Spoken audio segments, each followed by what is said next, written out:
Shalom, salam sejahtera bagi kita, rekan-rekan pemuda-pemudi GSRK Jembatan 5, dimanapun kalian berada. Kita bersyukur kepada Tuhan memberi kita kehidupan sampai detik ini. Nah, di tengah-tengah pandemi COVID-19 ini, inilah saatnya untuk kita merenungkan diri, membangun relasi kita dengan Tuhan. Semoga kita semua dalam keadaan sehat dan terhindar dari wabah virus corona yang sudah melebar ke seluruh dunia saat ini. Teman-teman, walaupun beberapa minggu ini kita tidak hadir bersekutu di gereja, tetapi kita selalu ada media dan berkesempatan untuk bisa hadir memuji Tuhan serta mendengarkan firman Tuhan. Sebelum kita memasuki persekutuan kita pada sore ini, mari kita siapkan hati kita ambil saat teduh terlebih dahulu. Saat teduh dimulai.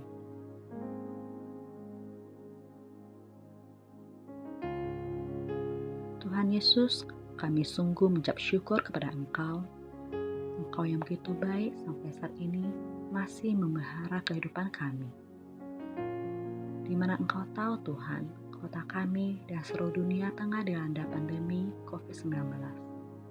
Kami tahu Engkau melihat semua yang sedang terjadi. Namun kami percaya kuasa-Mu yang akan memulihkan kembali negeri kami. Kami percaya Engkau mendengarkan seruan doa kami, dan kami yakin Engkau akan menjawab indah pada waktunya. Karena kami tahu kadang waktu Tuhan bukan waktu kami. Kami tidak akan sesali untuk keadaan sekarang, tapi kami yakin dan percaya dan akan tetap mengandalkan Engkau.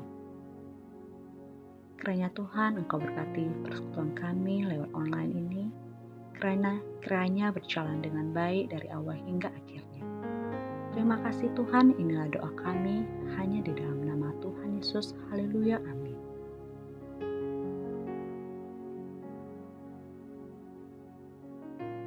Kadang kita menanyakan kepada diri kita, bahkan kepada keadaan di mana kita harus mencari kasih sejati. Kemanakah kita harus berseru saat badai datang menderu seperti keadaan kita yang sekarang, yang tidak mampu melakukan segala sesuatu? Ampunilah kami Tuhan. Biarlah melalui pujian ini kami sadar bahwa kami sangat perlu Engkau Tuhan. Kami tahu hanya Engkau yang kami perlu. Kasih-Mu yang sejati dan penyertaan-Mu dalam hidup kami Tuhan. Kemanakah kami mencari kasih sejati? Kemanakah kami berseru saat badai datang menderu?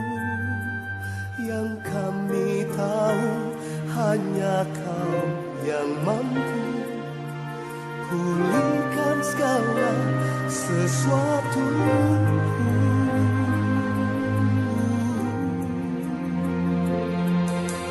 Kemanakah kami mencari kasih sejati? Kemanakah kami berseru saat badai datang menderu? Yang kami tahu hanya Kau yang mampu pulihkan segala sesuatu.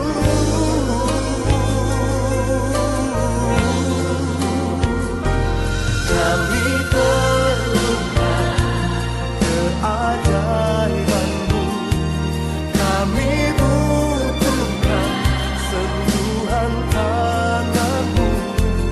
Kami tak dapat jalan sendiri, kami perlu Kau Tuhan.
jalan sendiri. Kami perlu Kau Tuhan.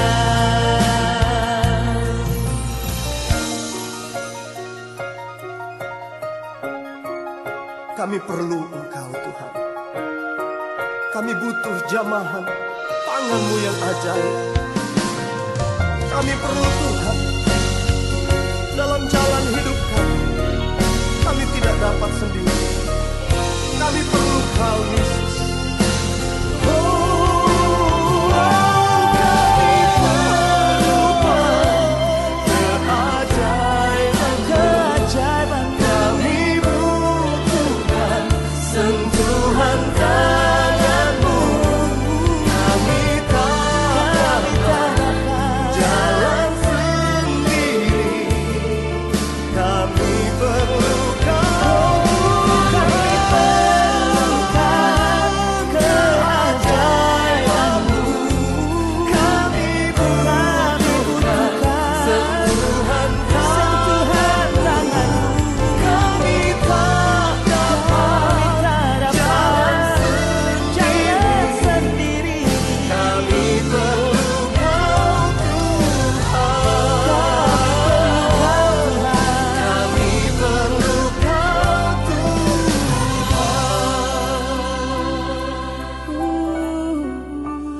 Oh Tuhan.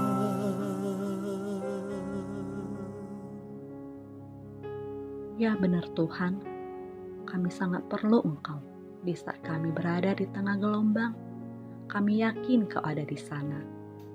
Hanya kemuliaan-Mu lah Tuhan yang pasti nyata di tengah badai, karena Kaulah pertolongan dan Tuhan.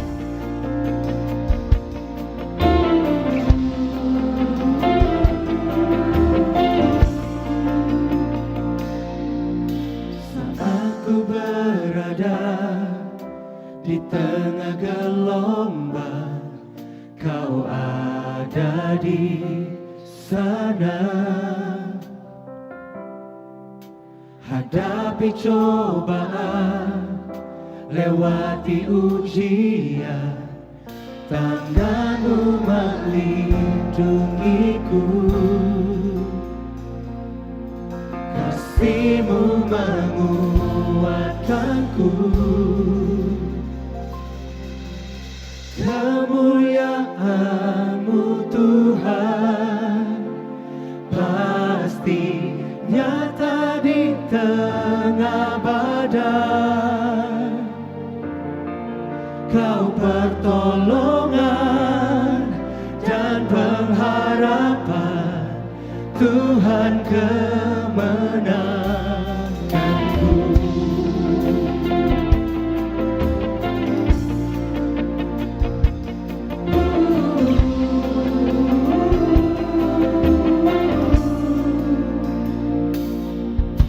Saat ku berada di tengah gelombang, Kau ada di sana. Hadapi cobaan, lewati ujian, tangan-Mu melindungiku. Kasih-Mu menguatkanku. Kemuliaan-Mu Tuhan pasti nyata di tengah badai. Kau pertolongan dan pengharapan,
Apa kalian tahu?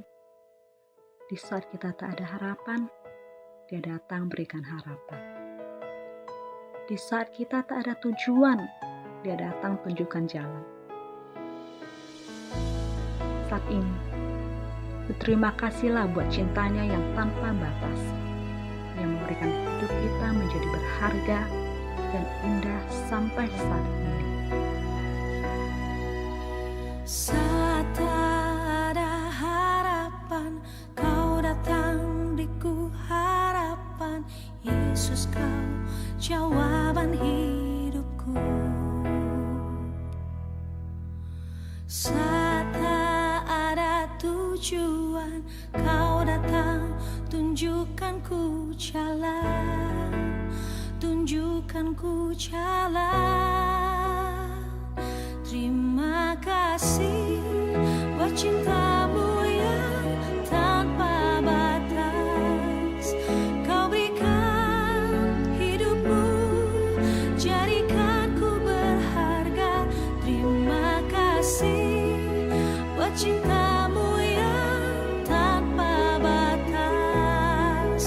Kau berikan hidup-Mu, jadikan aku indah. Terima kasih.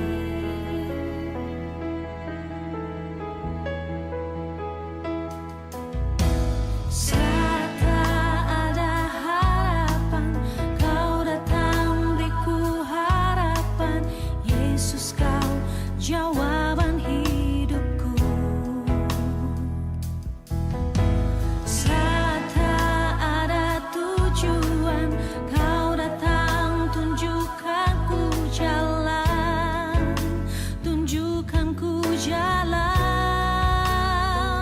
Terima kasih buat cinta-Mu yang tanpa batas. Kau berikan hidup-Mu, jadikan ku berharga. Terima kasih buat cinta-Mu yang tanpa batas. Kau berikan hidup-Mu, jadikan aku indah. Terima kasih.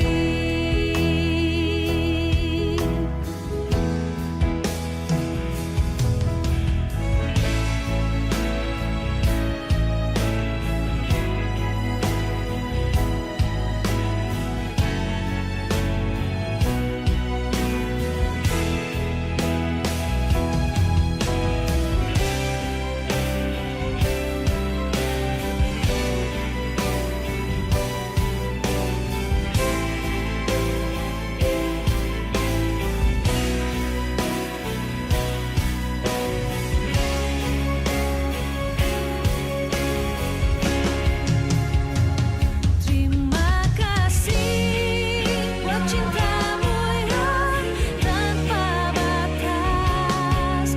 Kau berikan hidup-Mu, jadikan ku berharga. Terima kasih buat cinta-Mu yang tanpa batas. Kau berikan hidup-Mu, jadikan aku indah. Terima kasih.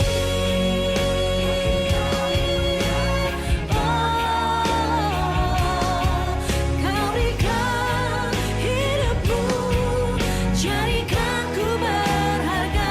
Terima kasih buat cinta-Mu yang tanpa batas. Kau berikan hidup-Mu, jadikan aku indah. Terima kasih.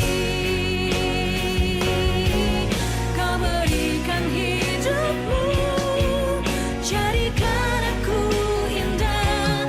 Kau berikan hidup-Mu, jadikan aku indah. Terima kasih.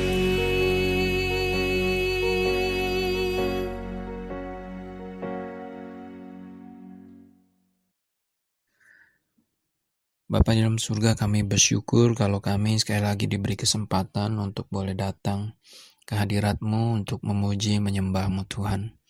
Dan saat ini kami akan bersama-sama mempelajari firman-Mu. bila Roh Kudus yang menolong kami, yang mengajar kami, dan memberikan kami hikmat dan kemampuan untuk dapat melakukan firman-Mu. Kami berdoa, berserah, bersyukur di dalam nama Tuhan Yesus. Haleluya. Amin. Hai guys, apa kabarnya nih? Semoga kita semua sehat-sehat dan tercukupi segala kebutuhan kita ya. Apakah hari-hari ini kalian ngerasa lebih berat ngejalanin studi atau pekerjaan kalian? Ya jujur aja kalau sekarang ini emang gak mudah ya.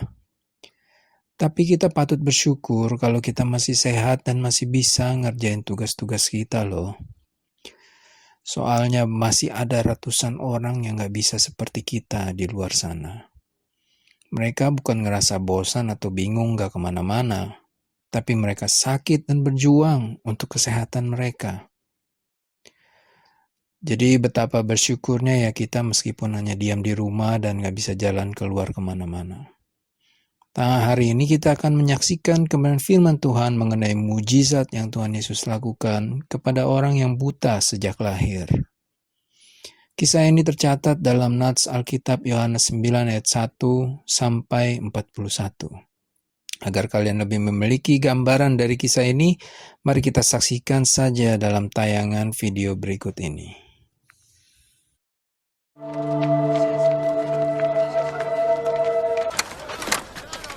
Ketika Yesus sedang berjalan, ia melihat orang yang sudah buta sejak lahir.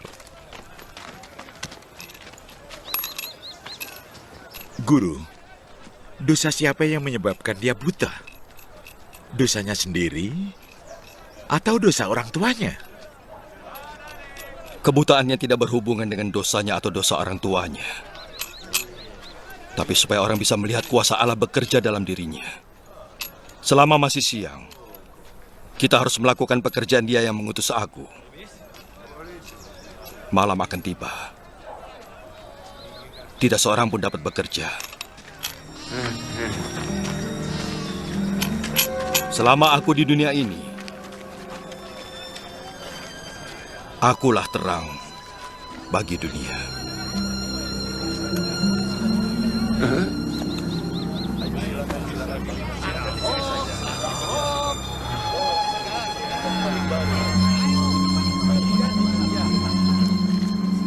Apa yang dilakukannya?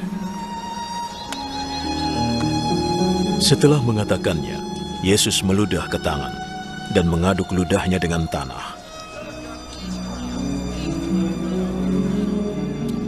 Ia mengoleskannya pada mata orang itu.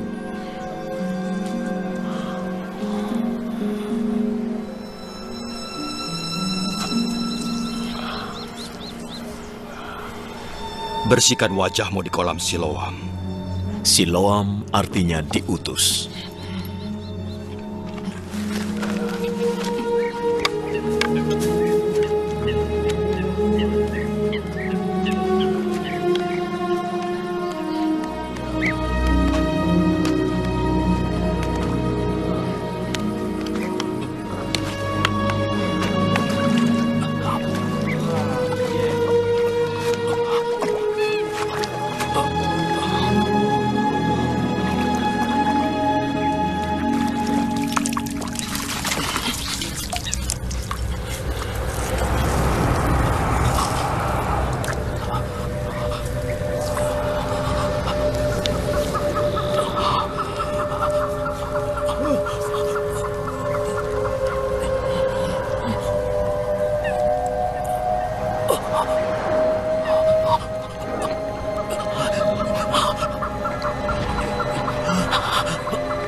Maka orang itu pergi membersihkan wajahnya, kemudian bisa melihat. Para tetangga dan orang-orang yang sebelumnya melihat dia mengemis bertanya, "Bukankah dia orang yang biasanya duduk meminta-minta?" Dia orangnya. Aku rasa bukan. Iya, hanya mirip saja. Akulah dia. Lalu bagaimana caranya engkau bisa melihat lagi? Orang yang bernama Yesus itu membuat lumpur, mengoleskannya ke mataku, dan menyuruhku ke Siloam untuk membersihkan wajahku. Lalu aku pergi. Dan setelah membasuh wajahku, aku bisa melihat. Di mana dia? Aku tidak tahu. Lalu mereka membawa orang buta itu kepada orang-orang Farisi. Saat Yesus membuat lumpur untuk menyembuhkan kebutaannya, itu adalah hari Sabat.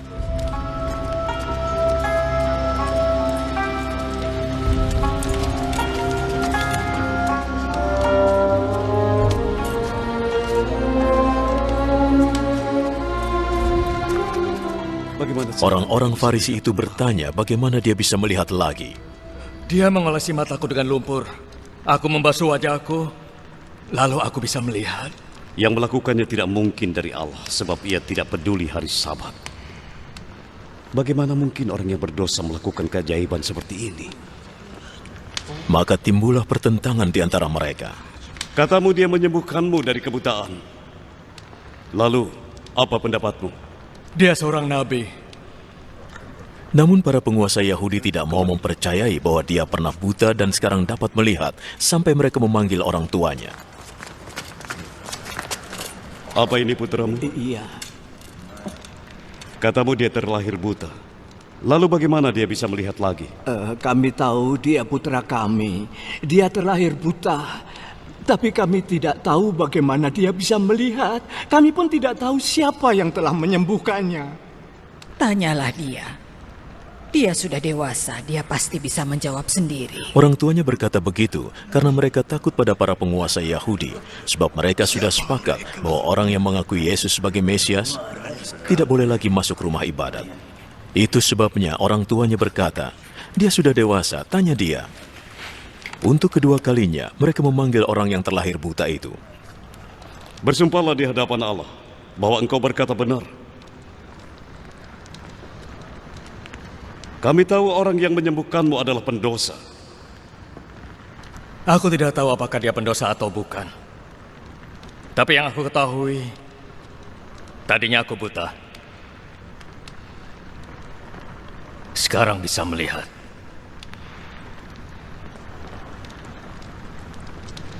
Apa yang dilakukannya? Bagaimana dia menyembuhkanmu dari kebutaan? Aku sudah bilang, tapi kalian tidak mau dengar. Mengapa kalian bertanya lagi? Ataukah mungkin kalian juga ingin menjadi pengikutnya? Mereka menghinanya dan berkata, Engkau adalah pengikutnya. Tapi kami adalah pengikut Musa. Kami tahu Allah berbicara kepada Musa. Sementara orang itu kami tidak tahu dari mana asalnya. Hal itu benar-benar aneh. Kalian tidak tahu asalnya, tapi dia menyembuhkanku dari kebutaanku. Kita tahu Allah tidak mendengarkan orang berdosa. Allah mendengarkan orang yang menghormatinya dan melakukan perintahnya. Sejak awal mula dunia, aku belum pernah mendengar ada orang yang menyembuhkan orang yang terlahir buta.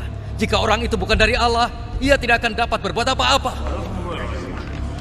Engkau dilahirkan ke dunia dengan membawa dosa. Lalu mencoba mengajari kami. dan mereka melarangnya masuk ke rumah ibadat.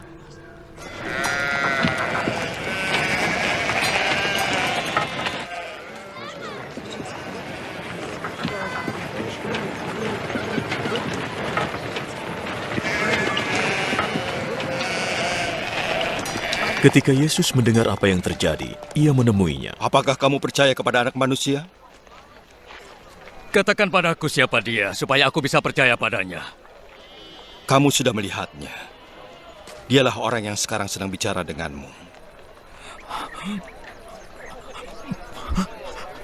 Aku percaya, Tuhan.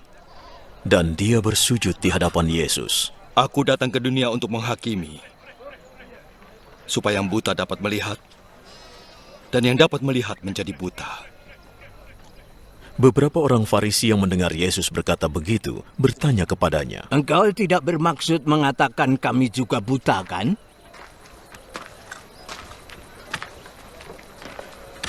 Jika kalian buta, maka kalian tidak berdosa. Namun karena kalian berkata bisa melihat, itu berarti kalian masih berdosa.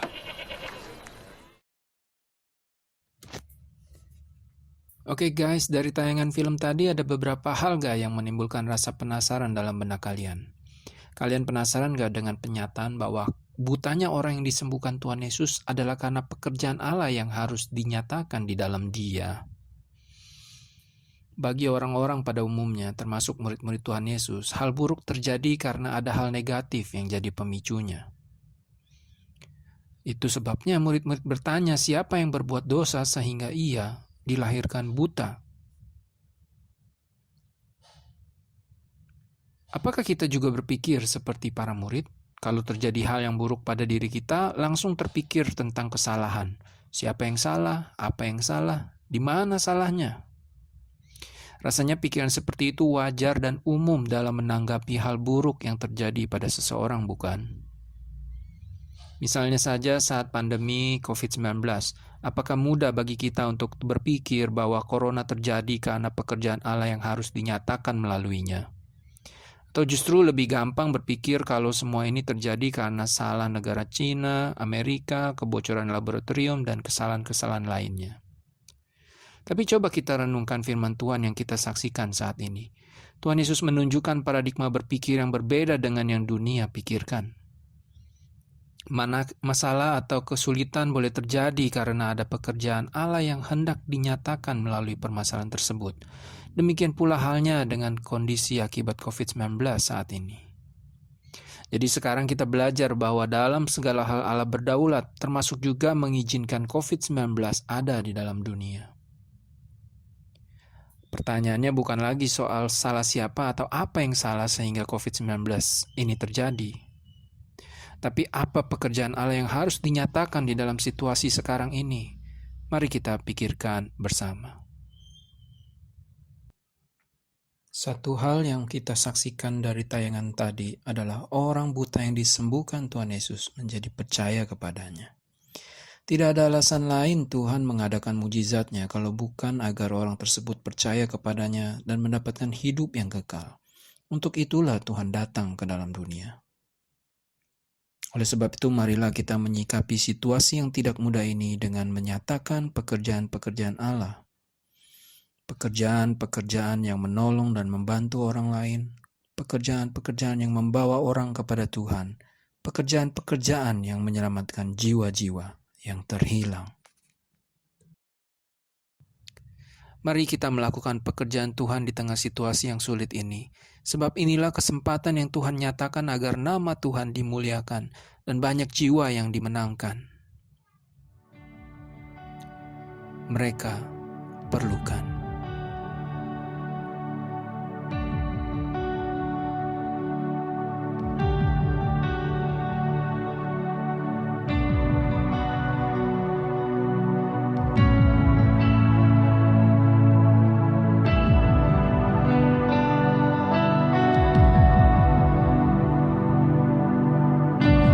Tiap hari ku temukan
Mari kita berdoa. Tuhan, kami bersyukur kalau kami diingatkan kembali Tuhan akan hidup kami di dalam tangan-Mu. Hidup kami yang Tuhan sudah tebus. Hidup yang mau Tuhan pakai untuk pekerjaan-pekerjaan Tuhan yang Tuhan hendak nyatakan melalui kami. Sehingga hidup kami tidak hanya untuk hidup di dunia ini sementara, menikmati yang bisa dinikmati, tapi hidup kami boleh sungguh memiliki makna yang kekal. Kami boleh melakukan perkara-perkara ajaib bersama dengan-Mu Tuhan.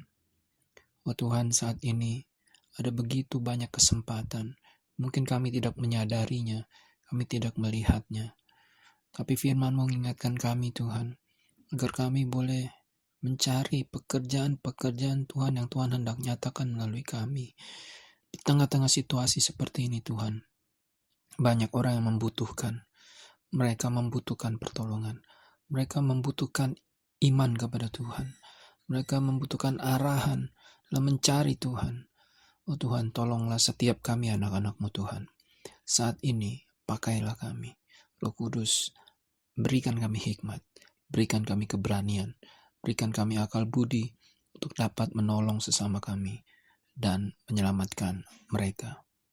Kami berdoa, bersyukur di dalam nama Tuhan Yesus. Haleluya. Amin. Teman-teman, pengumuman kita warta hari ini adalah minggu depan kita akan tetap persekutuan dengan menggunakan YouTube. Dan Kolya harap teman-teman kalian bisa ikut di hari Rabu jam 7 malam. Kita ada komsel, kalian bisa sempatkan hadir untuk komsel di hari Rabu. Menggunakan aplikasi teleconference Google Meet. Ya, Google Meet. Kalian cukup download, nanti kita akan bagi linknya sehingga kalian bisa bergabung. Oke, ibadah kita selesai sampai di sini. Kiranya Tuhan Yesus memberkati kita semua. Amin.